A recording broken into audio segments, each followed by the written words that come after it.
is a very organized effort with what it's called the Incident Command System. And based on the needs of the incident, whether it's a large fire truck or a smaller fire truck to maneuver some of the tighter roads or driveways, they base that on need based on the folks that are operations specialists that know what the fires be doing and where they can most be effective. And that includes aviation resources, whether they use a fixed-wing aircraft to use the red retardant, or whether it's a helicopter where they're going to be most successful using water. I'd like to ask you about the retardant, because I understand that when they went ahead and spread that across Boulder Heights and that entire area, they did it before anything else would happen. And that's correct.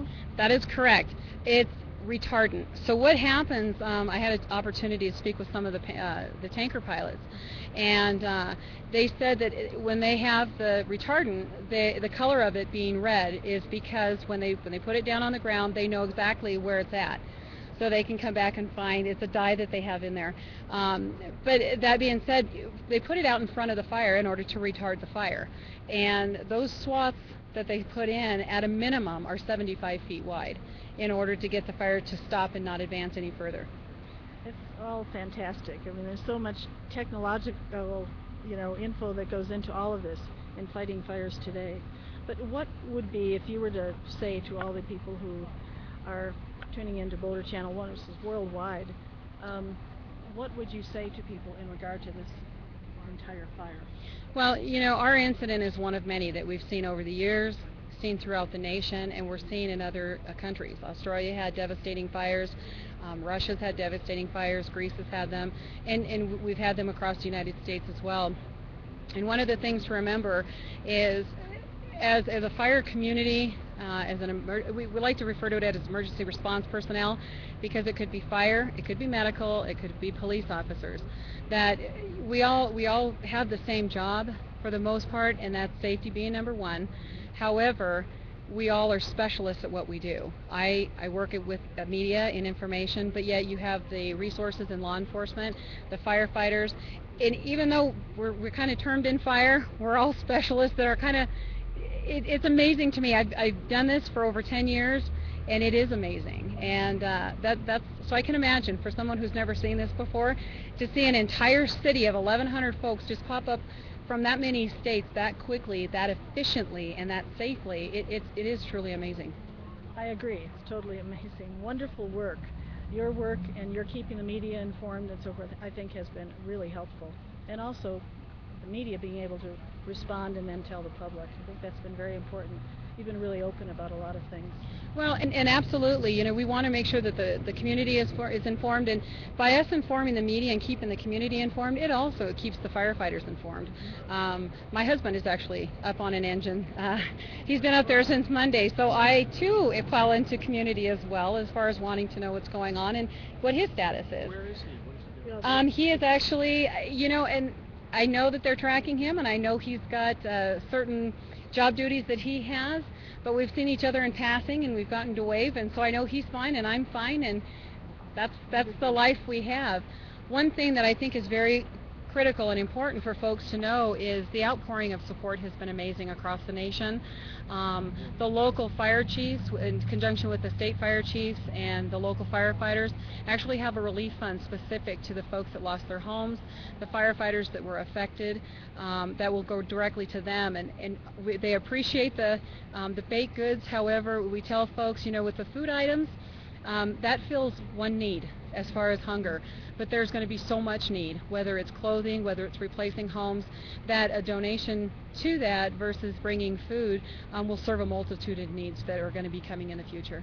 So are you suggesting they work through, for example, the Red Cross, or what would you suggest? There's a number of relief funds. The best thing to do is to contact probably the local county here, Boulder County. They have several places that you can donate. You can definitely contact us down at the information unit. Local fire districts, find out what their needs are as well. I know a lot of people like to make sure they give back to the fire departments, and that's the best place to start, is with their local fire department. Great. You've been wonderful. All of your work, it's all appreciated, I hope, by everyone. I know we do. And I really thank you very, very much, everyone. I appreciate it. You guys make my job easy. Thanks a lot, Laura You bet. McConnell. Thank you. It's great. All right, take care. Thank you very much. You bet. I know, we want you to know, Donna and I, we both had a talk today, because we says, yeah, I know. No, listen, I you're very appreciate that. Rick is too, but you're very smooth, very level-headed. Because I have a tendency to be a bit of a hothead, and Donna's like, Jan, I'm gonna go talk to this. No, they wouldn't let us in. I'm like, So what the good hell? cop, bad cop is what you're Well, telling me? yeah, no, Exactly what no, I think. she's nice and calmed down, and I'm like, what the hell do you mean we can't come in? We've been only doing this for 20 years, and they're like, no, and we're like, okay. So. Well, I appreciate that considerably. I will tell you, Okay. She's been I yelling am. at me because we don't have pictures, and I'm like, why do we need pictures? Everybody in town knows this. They will now. We've got an ATV, and I'm kidding. Right. Yeah. But I will tell you, I am a local PIO to this county, and we'll be working with Commander Bruff on some of these incidents. You'll probably see a lot more. I live here in the county. No, This is my home too, so yeah.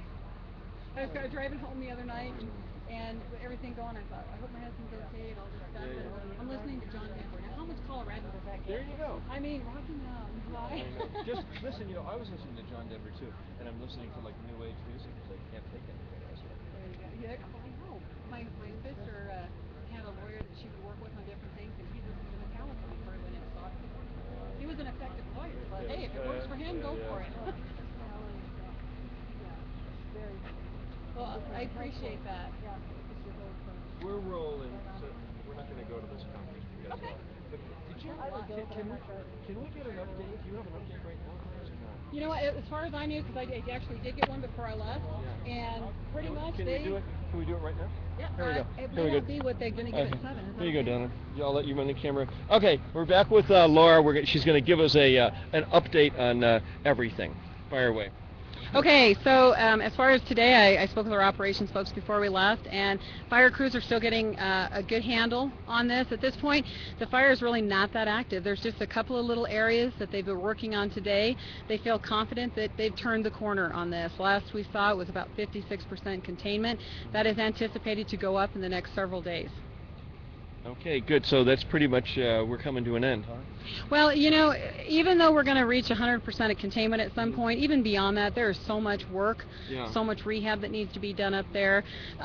Folks need to get back into their homes, or people that need to go in and see what they need to do to rebuild their homes. So this is something that the community is going to need. That community will need support for. We have 800 firefighters out there. We have 1,100 firefighters that are here working.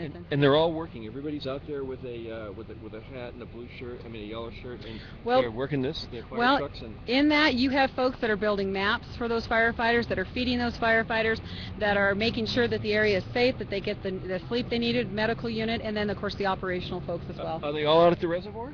They're all out at the reservoir. All right. Well, thanks, Laura. Good visiting with you. You bet. Appreciate it. Pleasure. Okay. Wow. And I'll do a wrap up here.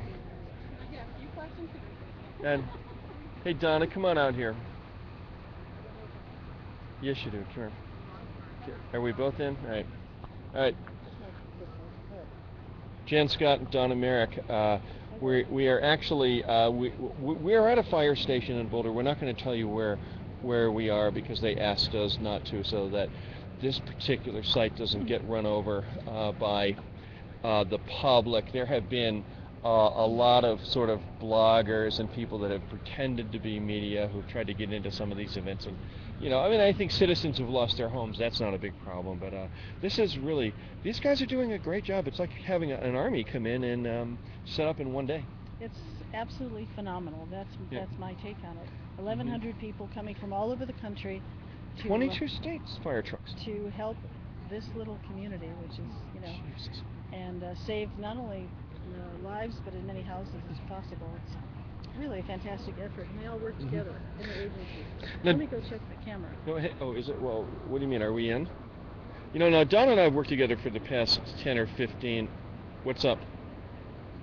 Huh? Are we in the shot? Come here. So Don and I work together. We're going to wrap this up. This will probably be the last coverage of the fire that you'll see. Whenever there is our problems in the city, we'll go into emergency mode. Things like this, This is kind of what Boulder Channel 1 is for. Other than that, we go back to our normal programming.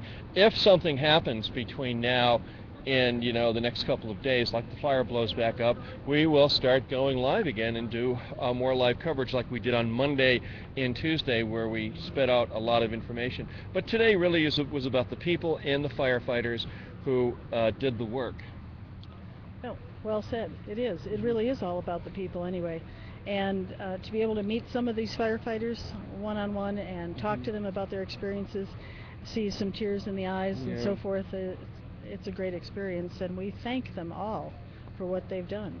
A lot of hard work. I mean, 1,100 people who've come in here, and here we are at Boulder Rural Fire Station, which runs all of this, and we did lose a fire. We did lose a fire station up in Fourmile Canyon. That I had the Fourmile Canyon firemen tell me they lost that station, but well, it's all winding down. Yeah. They're cleaning up as much as they can, keeping everything. There are a few puffs of smoke from up there. As long as the wind stays down, if the we're wind good. stays down, it's a little bit dry right now, but Somebody from Channel 7 asked me earlier, said, well, just wonder how long we're going to have to cover this thing. Yeah, I mean, it's pretty much over. It's been over for a day or two, but if the winds had come back up, we would have had big problems. Right. I think finally just to warn people that possibly they might have to evacuate, but at least give them a warning ahead of time.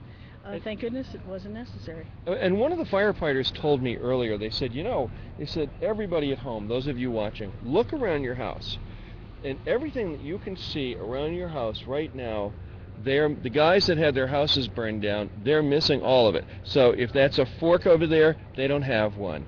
If there is anything, pair of slippers, TV, rug, anything. I mean, I talked to one firefighter, and if you saw the interview earlier, I mean, he and his wife had nothing, burned out completely. And now we have 169 families that have lost everything. I mean, everything.